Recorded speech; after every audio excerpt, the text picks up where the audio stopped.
The story begins not with a hero, but with a shadow. In 480 BC, when King Leonidas of Sparta would one day march to the narrow pass of Thermopylae, he carried with him more than his spear. He carried a destiny written long before he was king. But who was Leonidas, truly? Was he born a legend, or was he a man trapped by fate? Long before the Persians crossed into Greece, Leonidas was a boy of no great importance. He was the third son of King Anaxandridas II of Sparta. In a world of monarchies, being the third son was usually a curse. Firstborn sons inherit. Second-born sons still carry weight. But the third? They are rarely noticed. Leonidas was not expected to rule. He wasn't even expected to lead. Instead, he was raised like every other Spartan boy, thrown into the brutal agoge, the training system that shaped children into warriors. At the age of 7, he was torn from his mother's arms and delivered to the state. No comfort, no luxury, no crown. Only discipline, pain, and survival. Imagine it. A child standing barefoot in the dust, his stomach empty, his back scarred by the whips of trainers. That was Leonidas. The agoge taught him to steal without being caught, to endure hunger without complaint, to fight with nothing but his fists and his will. He learned to obey, to suffer, and, most of all, to put Sparta above himself.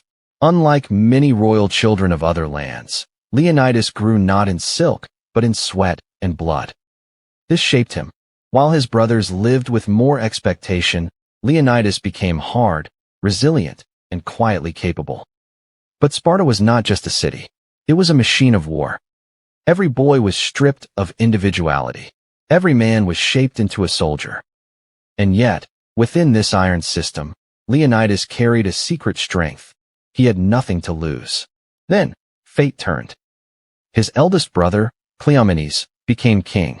His second brother, Dorius, left Sparta in anger, furious that Cleomenes had taken the throne.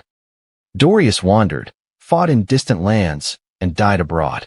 And so the third son, the forgotten one, was suddenly next in line. Leonidas, the boy who no one thought mattered, would wear the red cloak of a Spartan king. But power in Sparta was never simple. The Spartan system had two kings, a dual monarchy meant to balance power. Leonidas ruled from the Aegeid dynasty, but he shared power with another king from the Eurypontid line. His role was not absolute, and his authority constantly tested. Still, Leonidas was respected. He was not flamboyant like Cleomenes, nor reckless like Dorius. He was steady, silent, and unyielding. He had been molded by hardship into a man both feared and admired. And then came destiny knocking. Far in the east, a storm was rising. Xerxes, king of kings, ruler of the vast Persian Empire, had sworn to crush Greece. His father Darius had tried before and failed at Marathon. Xerxes would not fail. His army was said to be a sea of men, stretching beyond the horizon, tens of thousands upon tens of thousands. All of Greece trembled. But Sparta could not tremble. Sparta was bred for this moment. It was then, in the council halls of Greece, that Leonidas rose. He was no longer the forgotten son. He was the chosen defender of Hellas.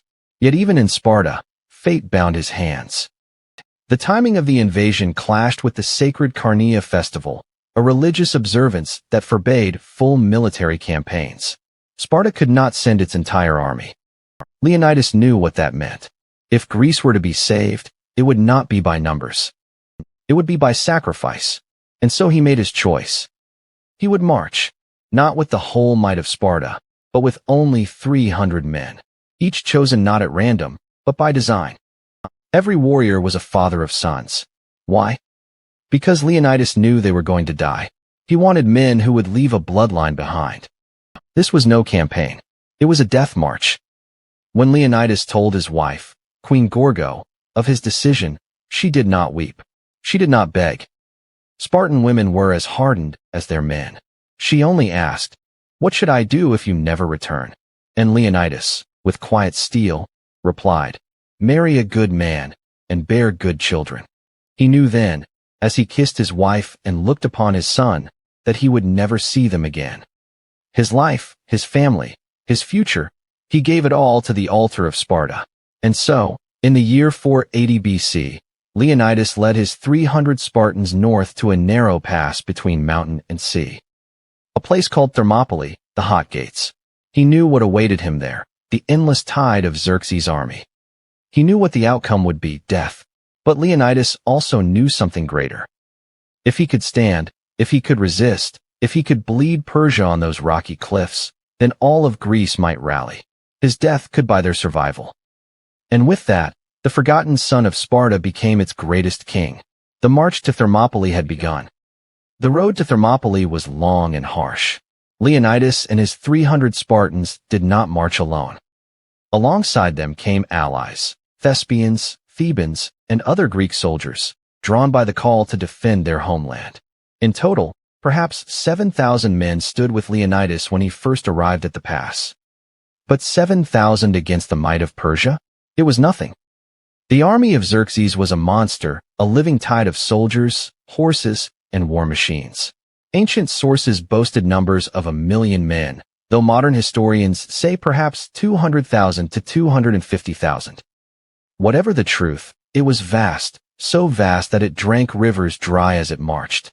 When scouts brought word of the Persian approach, the Greeks looked to Leonidas. He did not flinch. He had chosen Thermopylae for one reason, the narrow pass. Between the cliffs and the sea, Xerxes' massive army could not spread. They would be forced to funnel into a killing ground. Numbers would mean nothing. Discipline, courage, and steel would decide the battle. The men dug in. Shields were polished, spears sharpened. The phalanx, that unbreakable Spartan wall of bronze and wood, would be tested against the might of an empire. And then, the moment came. The earth trembled. The sea of Persia arrived. Xerxes, seated on a high throne overlooking the battlefield, gazed at the tiny Greek army barring his way. To him, it was a joke. He sent a messenger demanding surrender. "Lay down your arms," the envoy said. Leonidas gave his answer in 2 words, "Molenlabe." "Come and take them." The first wave of Persians charged. They came like a flood, shields glittering, arrows darkening the sky. But when they reached the Greek lines, the pass became a slaughterhouse. The Spartans locked shields. Spears thrust forward. Their discipline held like iron. The Persians, untrained in such tight quarters, crashed again and again into the wall. Men screamed. Blood soaked the earth. The sea breeze carried the stench of death. For hours the Persians tried to break through. But the Spartans fought with rhythm, with precision. They rotated men from the front lines, keeping them fresh, never allowing exhaustion to break the phalanx. Wave after wave, the Persians were thrown back. Even the immortals, Xerxes' elite guard of 10,000, could not pierce the wall. Their name proved hollow. Against Spartan steel, even immortals died. Xerxes watched in fury. This was not what he expected. His massive army humiliated by a handful of Greeks. Still, he believed sheer numbers would wear them down. Day turned to night, night to day, and the killing continued. Through 2 full days, the Spartans held the pass. The Persians lost thousands. The Greeks, though outnumbered, stood firm. Morale soared among the defenders. Perhaps, just perhaps, they could hold forever. But fate had other plans. There was a man. His name was Ephialtes, a Greek, but not a loyal one. Driven by greed, by betrayal, he went to Xerxes with a secret. He revealed to the Persians a hidden path through the mountains. A way to outflank the Greeks, to trap them in the pass. Xerxes listened, smiled, and sent his troops by night. The monster had found its way around the wall. When Leonidas learned of the betrayal, he understood instantly. The end had come. At dawn, he gathered his men. He dismissed most of the Greek allies, sending them home. Not out of mercy, but strategy. Someone had to live, to carry the tale, to rouse the rest of Greece. But the 300 Spartans stayed. So too did 700 Thespians, who refused to abandon the cause. A few hundred Thebans remained as well, though unwillingly. Leonidas stood before his chosen warriors. He did not lie. He told them plainly, "We will not leave. We will not survive. But we will fight, and our fight will echo across the ages." The Spartans tightened their helmets. Their spears gleamed in the morning sun. Each man knew his death waited only hours away. And yet, There was no fear, only resolve. The Persians came from both front and rear now, the trap closing. The Greeks fought like lions. Spears broke, and they drew swords. Swords shattered, and they fought with daggers, with hands, with teeth. Leonidas himself stood at the center, unyielding, a king who fought as the poorest soldier. It is said that when his spear broke, he fought with his bare hands until arrows pierced his body. The king fell. Around him, the Spartans fought on. They formed a circle around his body, determined that even in death, their king would not be dishonored. They died one by one, cut down under a hail of arrows, until silence fell at Thermopylae. When Xerxes finally claimed the pass, the cost had been staggering.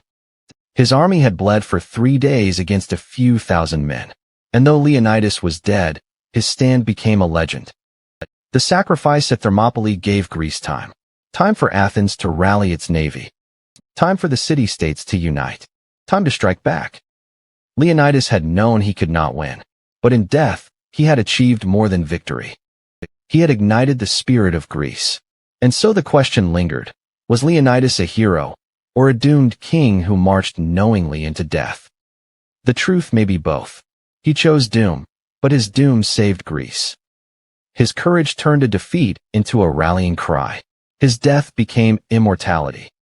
In Sparta, a monument bore his name. It read only, "Go tell the Spartans, stranger passing by, that here, obedient to their laws, we lie." Leonidas had become more than a man. He was Sparta itself, unyielding, unbroken, eternal. When the smoke cleared at Thermopylae, the battlefield was a graveyard. The Persian dead lay in heaps, their blood staining the earth. The bodies of the Spartans, the Thespians, and Leonidas himself lay among them, unbowed even in death. Xerxes ordered Leonidas' head to be cut from his body and mounted on a stake. It was a show of power, meant to crush Greek morale.